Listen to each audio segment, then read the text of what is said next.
मैं जितेंद्र सिंह अपने YouTube channel Singh medical classes में आप सभी का स्वागत करता हूं। आज की वीडियो में हम चर्चा करेंगे प्लूरल इन्फ्यूजन या छाती में पानी का भर जाना, उसके बारे में हम चर्चा करेंगे। तो आप लोगों को वीडियो को स्किप नहीं करना है, वीडियो को पूरा देखना है। साथ ही साथ अगर मेरे चैनल को अभी तक सब्सक्राइब नहीं किया तो मेरे चैनल को सब्सक्राइब करें और बेल आइकन को प्रेस करें। आइए चलते हैं हम वीडियो में आगे।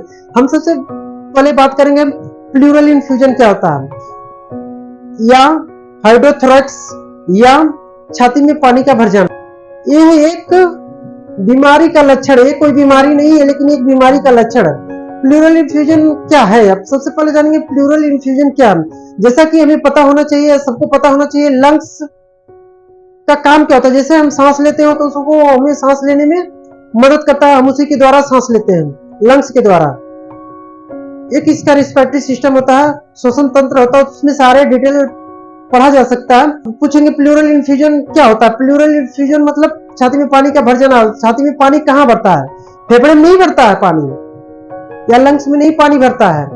एक लंग्स और जो लंग्स का बाहरी लेयर होता है उसके बीच में एक प्लूरल स्पेस होता है, उसको जो कि बोलते हैं प्लूरल कैविटी, या लंग्स के बाहरी लेयर को प्लूरल लेयर कहते हैं। उसमें उस कैविटी में प्लूरल स्पेस या प्लूरल कैविटी में उसको पानी का भर जाता है, इसीलिए उसको प्लूरल इन्फ्यूजन कहा जाता है। उसको या तो प्लूरा जो लेयर होता है उसी में पानी भर जाने की स्थिति को हम प्लूरल इन्फ्यूजन या हाइड्रोथोरैक्स या छाती में पानी का भर जाना ही कहते हैं। अब इसके कारण क्या क्या हो सकते हैं, जैसा कि मैंने बताया खुद ही एक लक्षण है, ये कोई बीमारी नहीं है।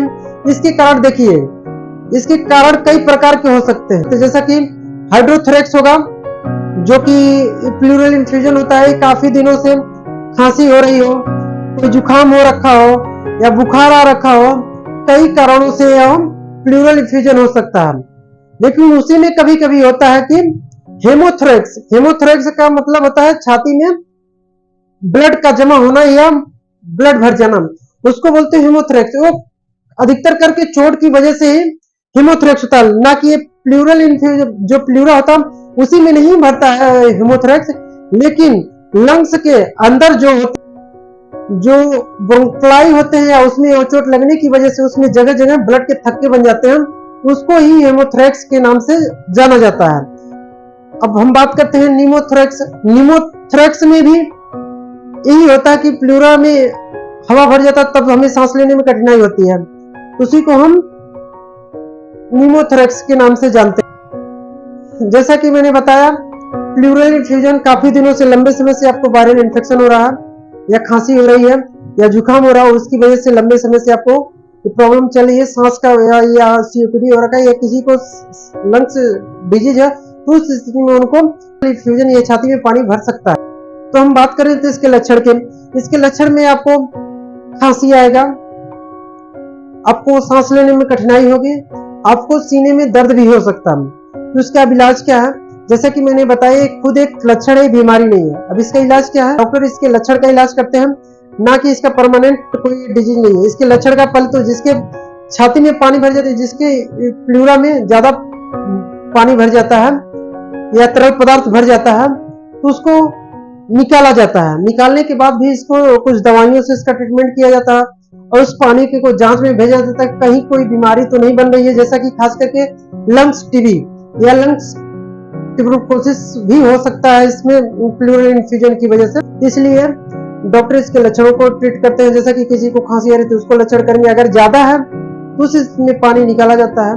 इसी प्रकार से किसी को खांसी आ रहा है तो उसका ट्रीटमेंट पूरी तरह से लिया जाता है।